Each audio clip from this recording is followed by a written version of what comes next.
अयोध्या की घटना का बड़ा दुख है और ये सब मुझे स्पष्ट रूप से कहना पड़ेगा कि लापरवाह प्रशासन और लापरवाह पुलिस के वरिष्ठ अधिकारियों के नेतृत्व में इतनी बड़ी घटनाएं जो हैं वो घटित हो रही हैं। आप महसूस कीजिए क्या कानून व्यवस्था है।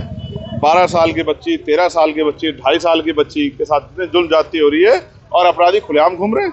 इससे स्पष्ट ये होता है कि उत्तर प्रदेश में कानून व्यवस्था नाम की चीज़ नहीं है और मुख्यमंत्री जो हवाई वादे करते हैं, हवाई दावे करते हैं, वो सिर्फ हवाई दावे हैं, उनका धरातल पे कोई सच नहीं। मैं पूछ रहा हूँ ये घटनाएं क्यों हो रही हैं?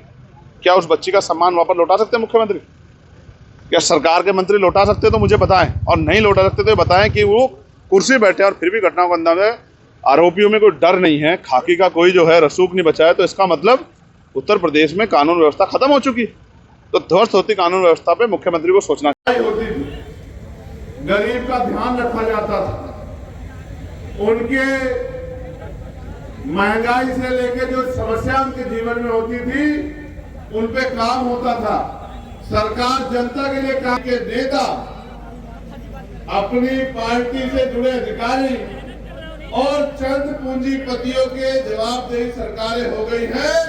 अब जो सरकारें काम कर रही हैं ना वो किसानों की जैसी हैं, ना सिख, बौद्ध, ईसाई और जो ऊंची जातियों के गरीब हैं उनके भी वो लोग हितैषी नहीं हैं।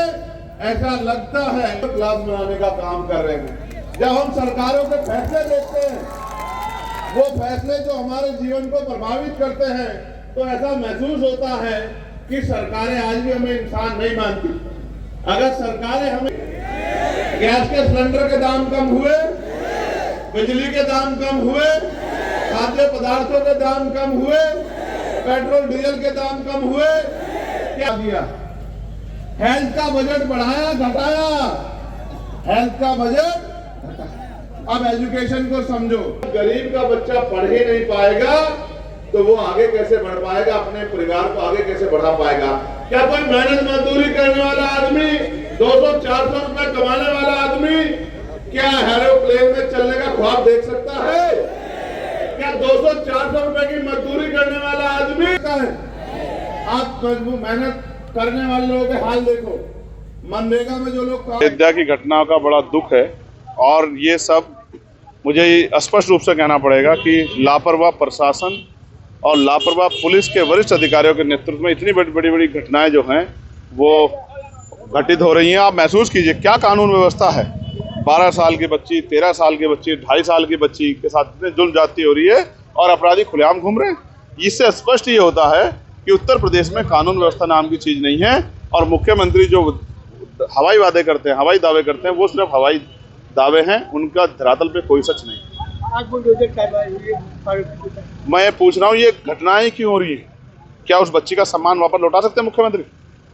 क्या सरकार के मंत्री लौटा सकते हैं तो मुझे बताएं, और नहीं लौटा सकते तो बताएं कि वो कुर्सी बैठे और फिर भी घटनाओं को अंजाम दें। आरोपियों में कोई डर नहीं है, खाकी का कोई जो है रसूख नहीं बचा है, तो इसका मतलब उत्तर प्रदेश में कानून व्यवस्था खत्म हो चुकी।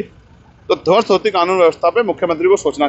हमसे जुड़े रहने के लिए हमारे YouTube चैनल को सब्सक्राइब करें और नई वीडियो की नोटिफिकेशन के लिए बेल आइकॉन को दबाएं।